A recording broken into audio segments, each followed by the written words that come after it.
So this is one of those weeks that really seem to remind us in pretty stark terms what is at stake in this election. I mean, just take Tuesday night's vice presidential debate. And that moment at the very end when everyone watching was definitely reminded that this election is anything but normal. Did he lose the 2020 election? Tim, I'm focused on the future. Did Kamala Harris censor Americans from speaking their mind in the wake of the 2020 COVID situation? That is a damning non-answer. Tim Walz's face says it all. I mean, the Republican nominee for vice president of the United States wouldn't even say who won the last election. Okay, but that was only Tuesday. And then on Wednesday, a new filing from special counsel Jack Smith was unsealed, painting an even more vivid picture of Donald Trump's scheme to overturn that election. And then on Thursday, lifelong Republican and former Congresswoman Liz Cheney reminded the American people why all of this matters. Donald Trump was willing to sacrifice our Capitol to allow law enforcement officers to be beaten and brutalized in his name and to violate the law and the Constitution in order to seize power for himself. I don't care if you are a Democrat or a Republican or an independent. That is depravity, and we must never become numb to it. So yeah, everything that happened this week was a reminder of the huge, giant, enormous stakes, whatever adjective you want to use, of this election. And it didn't even stop there, because yesterday Trump returned to Butler, Pennsylvania, which is, of course, the same site of the assassination attempt against him back in July. Now, no matter what your political beliefs out there are, I think we can all acknowledge that was a terrible moment this summer. No one, of course, should be targeted. And while Trump did begin that rally by commemorating the man who was killed and others who were injured that day, he very quickly reverted back to his typical self, playing the victim card and casting himself as a martyr. Over the past 8 years, those who want to stop us from achieving this future have slandered me, impeached me, indicted me, tried to throw me off the ballot, and who knows, maybe even tried to kill me.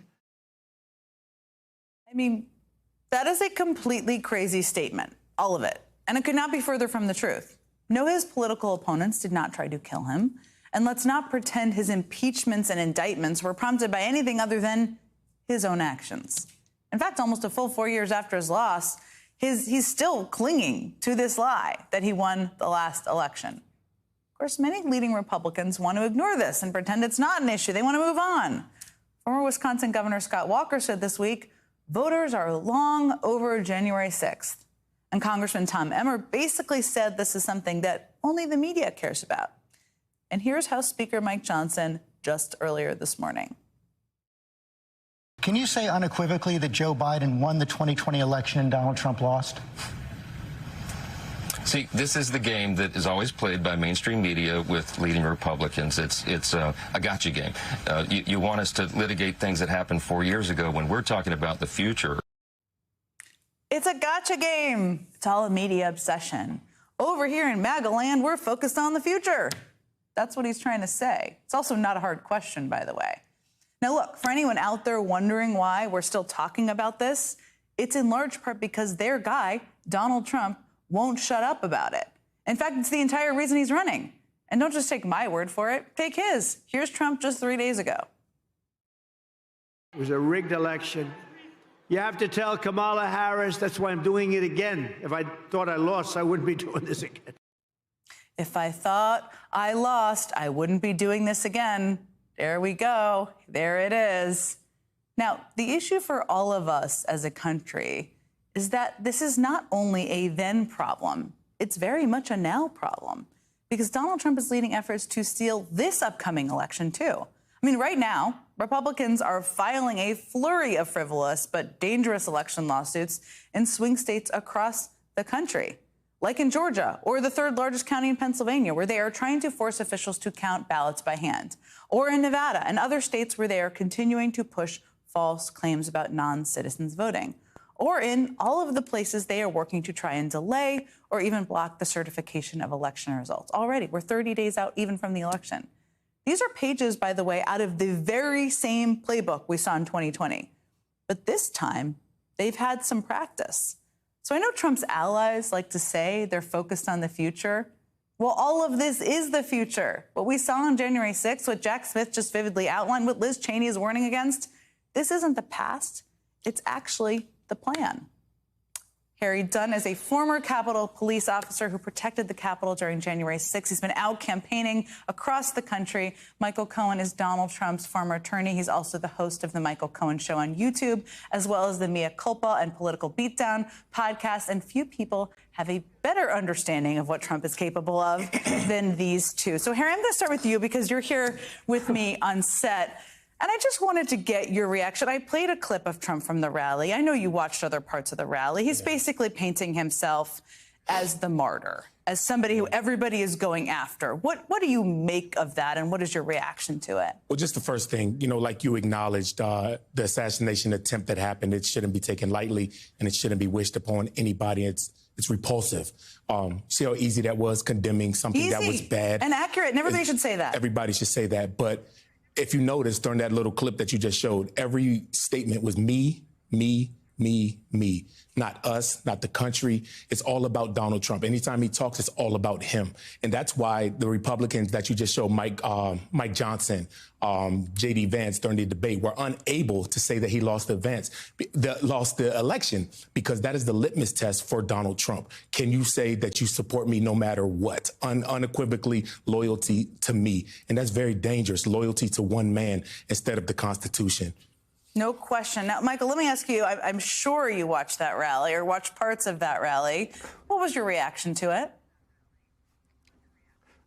It was exactly as all of the other rallies. I mean, Butler was no different than the one he did before in that gymnasium. It's always, as Harry just said appropriately and accurately, it's all about me, me, me. He's not running to do anything for the country. He's running in order to protect himself. He's already sitting with a $90+ million judgment for E. Jean Carroll. He's already sitting with a $500 million judgment with the New York Attorney General. He's sitting with 34 criminal guilty counts by the Manhattan District Attorney and 4 remaining indictments, 3 and then the superseding.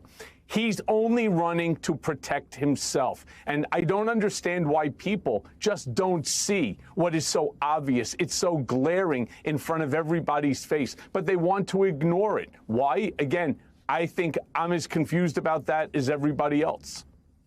No, hopefully we're reminding people of what's at stake. And so I want to ask you, Harry, about the security piece here, because, there are many indications here that Donald Trump is planning exactly the same things that he's planned before, questioning the outcome, fake electors, lawsuits everywhere. Yeah. President Biden was asked this week when he went to the briefing room about this. And they think this is important, not just because he is because he's the sitting president, really, because he has access to briefings. They would be thinking about security threats right now. But let's play that, and I want to get your thoughts on it. I'm confident it'll be free and fair.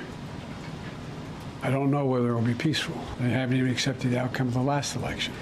So I'm concerned about what they're going to do. It's a pretty remarkable thing for any president to say, I'm not sure if it will be peaceful. Well, yeah, absolutely, because it was peaceful for the entire history of America until it wasn't because of Donald Trump. Donald Trump set the precedent for it not being peaceful. And you mentioned the lawsuits that are being out there. I got to acknowledge Mark Elias and his group, the work that they're doing, trying to save democracy at the ballot, in the courtroom in the legal ways.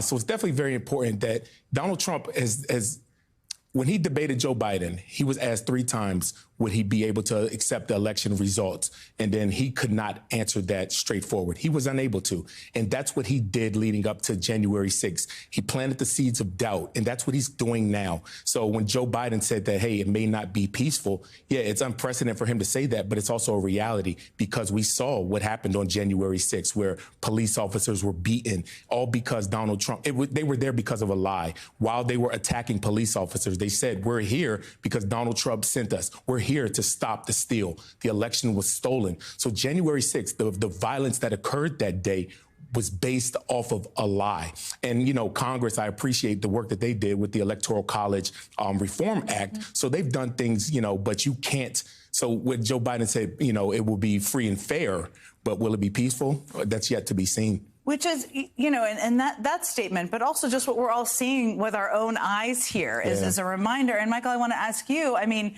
there are a number of Republicans out there who are saying, let's move on. January 6th is in the past. I mean, I'm struck by the fact that Donald Trump is essentially running on this, right? He's made clear he wants to replicate some of the things that happened in 2020. You know him well. I mean, what do you make of all of these efforts by a number of Republicans to say it's in the past, it doesn't matter? Do you think, is there any reason to doubt he wants to repeat a number of the actions he took 4 years ago? Well, look, that's it's a pretty interesting question. First and foremost, let me say that the Republicans that are demonstrating their fealty to Donald have something that they want as a result if, God forbid, Trump ends up winning the election. But there are also a slew of Republicans that are not asking for the same thing, that they do not want to just put this thing in the past, that they want to see the United States, they want to see unity in the United States and start getting rid of the chaos and the divisiveness so that we can all work together for, you know, mutual benefits. This is very different than what Donald Trump is saying. Donald Trump continues with that bombastic, with the rhetoric of divisiveness and hate. And the big warning that I want people to understand is when Donald Trump says something, stop sane-washing it. Stop trying to make it into something which has some normalcy to it. What he says he intends to do. And when he turns around and says, Jen, to, you know, like the head of this network or other people who are critics, that he intends to use SEAL Team 6 or the military within which to round up his critics or his opponents, he intends to do it. And I say that with firsthand experience. What Donald Trump, Bill Barr, the Department of Justice, the Bureau of Prisons did to me, the unconstitutional remand of a United States citizen, making me the first political prisoner in this country to be held by my own country because I wouldn't waive my First Amendment constitutional right. What that was for Trump, if you want to use Tim Walz's sort of comment, that was a practice play. And now that he knows exactly how to get away with it, I suspect that there's going to be many, many more people that will be incarcerated at simply Donald's whim and simply because he deems them to be a critic. He knows more now. I think that is one of the things I've thought about a lot. He's also surrounded himself with a running mate who's willing to implement, a Speaker of the House who helped him implement last time. Harry Dunn, Michael Cohen, thank you both.